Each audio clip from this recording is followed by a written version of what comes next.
ठीक है। तो अगर हम जी मैम। पॉलीसिस्टिक किडनी डिजीज पे देखें तो इसकी भी गाइडलाइंस लास्ट ईयर जो है वो रिवाइज हुई थी, जिसमें जो है वो सबसे ज्यादा इम्पोर्टेंट जो इम्फोसिस था that was on the supportive therapy के बीपी रिडक्शन। बीपी टारगेट्स क्या है पॉलीसिस्टिक किडनी डिजीज में? Less than 110/75। और क्या ड्रग है हमारा चॉइस का? ACE inhibitor. बिल्कुल, एच या एआरबी जो है वो फर्स्ट ड्रग ऑफ चॉइस है। सो अगर पेशेंट का जीएफआर जो है वो मोर देन 60 ml/minute है, तो what is the most important intervention जो हम पेशेंट को प्रिवेंटिवली एडवाइस कर सकते हैं? टोलवेप्टन है ना? अगर टोलवेप्टान है। मोर अगर जीएफआर मोर देन 60 ml/minute है,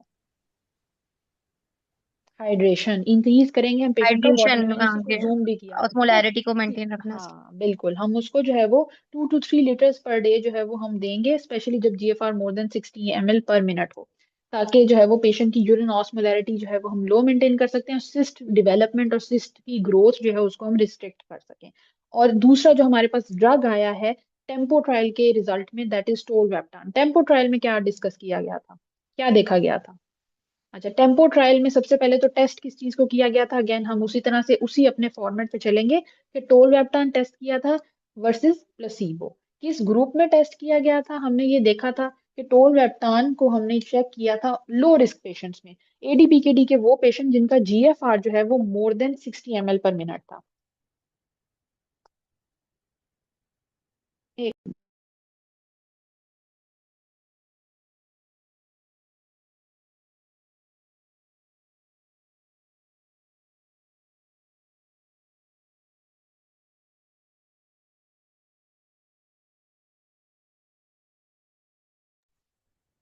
हाँ, अब आवाज आ रही है मेरी?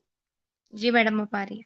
ओके, सो टोलवेप्टान को हाँ ठीक है, टोलवेप्टान जो है उसको टेस्ट किया गया था जहां पे हमारे अर्ली सीकेडी में जीएफआर मोर देन 60 ml/minute था, और देखा गया था कि it was beneficial versus a placebo. बेनी रिजल्ट्स क्या आए थे हमारे पास? There was a significant reduction in the kidney growth and GFR जो डिक्लाइन था उसके फॉल, जीएफआर प्रिजर्वेशन में भी इसका बेनिफिट देखा गया था। फिर रिप्राइज ट्रायल ने क्या देखा था? रिप्राइज ट्रायल में हमने वो पेशेंट्स इंक्लूड किए थे, सेम चीज टेस्ट की गई थी, टोलपेप्टान वर्सेस प्लेसिबो। किस ग्रुप को ऐड किया था? उन पेशेंट्स को, उस पॉपुलेशन को ऐड किया था जिसको टेम्पो में एक्सक्लूड कर दिया गया था, यानी कि patient between the ages of 18 and 55 years, और जिनकी जीएफआर थी 25 से 65 ml/minute, और 56 से 65 ईयर्स ऑफ जो पेशेंट थे जिनका जीएफआर जो है वो 25 to 44 ml था, उनको भी हमने इस ट्रायल में इंक्लूड किया गया था।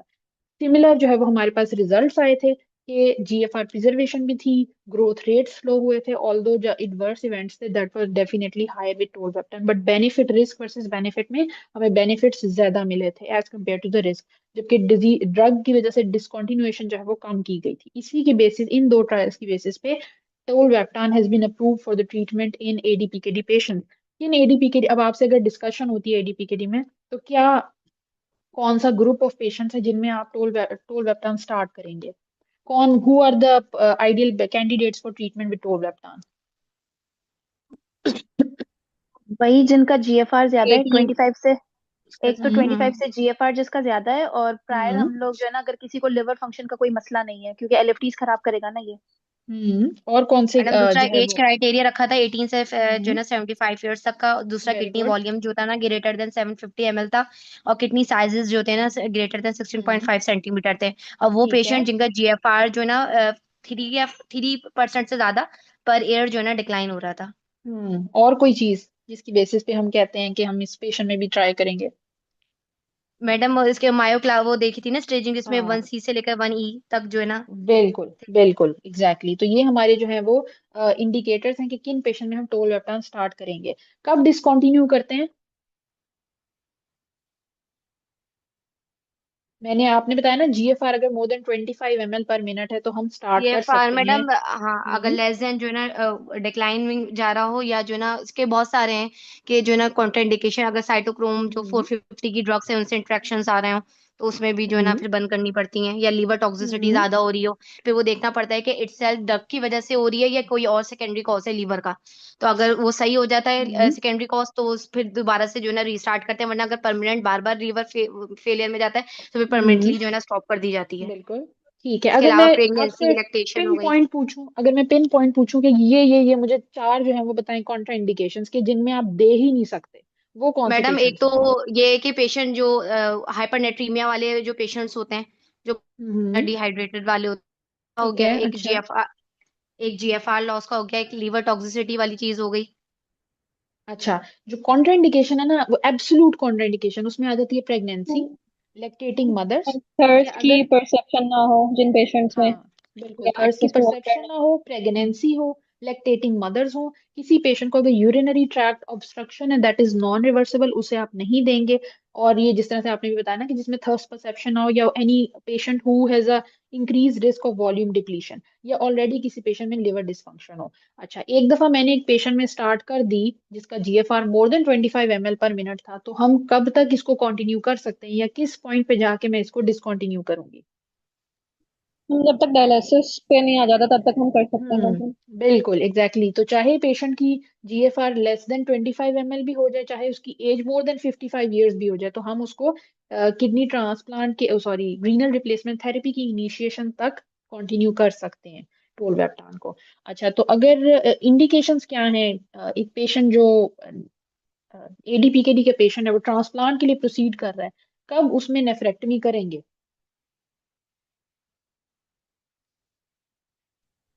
मैडम एडीपीकेडी के मैडम पेशेंट उसमें तो यही है ना कि अगर नेवियर, अनकंट्रोल ब्लड प्रेशर है, अगर अनकंट्रोल ब्लड प्रेशर है उसका, मैसिवली लार्ज किडनीज हैं, हम्म। ब्लीडिंग उसके जो सिस्ट रप्चर है, ब्लीडिंग उसका कंट्रोल नहीं हो रहा, उस सिचुएशन में हम लोग हम्म। करेंगे।